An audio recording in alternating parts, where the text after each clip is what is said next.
নমস্কার, আমুর রান্নাবাটিতে আপনাদের সকলকে স্বাগত। কেমন আছেন আপনারা সবাই?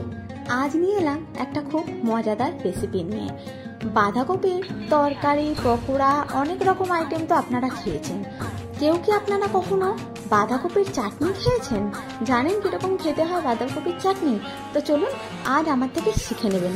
এটুকু গ্যারান্টি দিতে পারি যে যদি একবার এই চাটনি আপনি বানিয়ে খান, বাড়িতে বাঁধাকপি যখনই আসবে, সিজন হোক বা অফ সিজন, আপনি আগে চাটনি বানাবেন।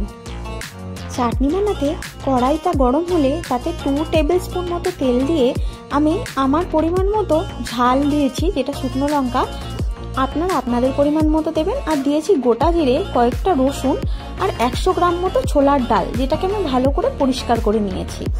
এইগুলো দিয়ে একটু হালকা লাল হয়ে যাওয়া পর্যন্ত ছোলার ডালটা অপেক্ষা করতে হবে। তারপরে আমি টমেটো কুচিয়ে রেখেছি। টমেটো একটু যত বেশি দেবেন ততই ভালো। টমেটোটা যাতে মেল্ট হয়ে যায় তার জন্য আগেই একটু নুন দিয়ে দেবো। দিয়ে আমি নাড়াচাড়া করতে থাকবো যাতে টমেটোটা একটু সফট হয়ে আসে। যখন টমেটোটা মোটামুটি সফট হয়ে আসবে তখন আমি বাঁধাকপি আগেই ধুয়ে কেটে সাইড করে রেখেছিলাম, সেটা আমি অল্প অল্প করে মেশাতে থাকবো। আপনারা কিন্তু পরিমাণটা বুঝে দেবেন। আমি এটা 1 সপ্তাহের জন্য বানাবো, তাই আমি আমার পরিমাণটা বুঝে দিয়েছি। তো এইভাবে আমি এটাকে নেড়ে নেড়ে বাঁধাকপিটাকে হালকা হালকা করে ভাজতে থাকবো আর নরম করতে থাকবো। দেখুন এখানে বাঁধাকপিটা পুরো মিক্স হয়ে গেছে ছোলার ডাল আর টমেটোর সাথে।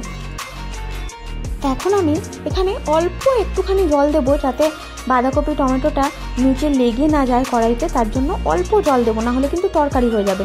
এটাকে আমাদের ভাজা ভাজাই রাখতে হবে। তারপরে আমি একটু কাঁচা আম কেটে রেখেছি অল্প পরিমাণ, যেহেতু এখন কাঁচা আম চলছে এখনো বাজারে, আর আমি যেখানে থাকি সেখানে সারা বছরই পাওয়া যায় কাঁচা আম। তো এটা একটুখানি কাঁচা আম দিয়ে দিলাম। এখন দেখুন কাঁচা আমটাও সফট হয়ে গেছে। তো এবার আমি গ্যাসটা বন্ধ করে দেবো। আমার যেটুকু দরকার ছিল হয়ে গেছে। গ্যাসটা বন্ধ করে আমি এবার এটাকে ঠান্ডা হওয়ার জন্য রেখে দেব। পুরো যখন ঠান্ডা হয়ে গেছে তখন আমি এটাকে মিক্সিতে ট্রান্সফার করে নেব বাটার জন্য। দেখুন একদম কালারটা চেঞ্জ হয়ে গেছে, যেরকম আমার দরকার ছিল একদম সেম হয়ে গেছে। জলটা আপনারা বুঝে দেবেন, খুব পাতলা হবে না, ঠিক আছে? তারপর আমি একটু কাঁচা এখানে পাকা তেঁতুলে দিচ্ছি, যেটা আমি ছাড়িয়ে রেখেছি অলরেডি। এটা দেখুন বাটাটা এরকম হচ্ছে। তারপরে আমি এখানে একটু নুন দেব। নুন দিয়ে আমি আবার এটাকে মিক্স করব।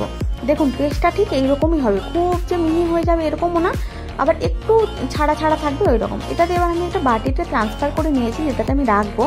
তারপর একটু প্যানে একটু তেল, সর্ষে, জিরে আর শুকনো লঙ্কা ফোড়ন দিয়েছি, আর তাতে একটু কারি পাতা, যেহেতু এটা চাটনি একটু কারি পাতা দিতে হবে, দিয়ে আমি ওই চাটনিটাতে ফোড়ন দিয়ে দেবো। ফোড়ন দিয়ে বেশ করে মিক্স করে নেব। তারপরে একটু নুনটা হালকা চেখে দেখে নেব। আমি এটুকু সিওরিটির সাথে বলতে পারি যদি আপনারা এটা একবার বানিয়ে ফেলেন প্রত্যেকটা খাবারের সাথে এটাই খাবেন।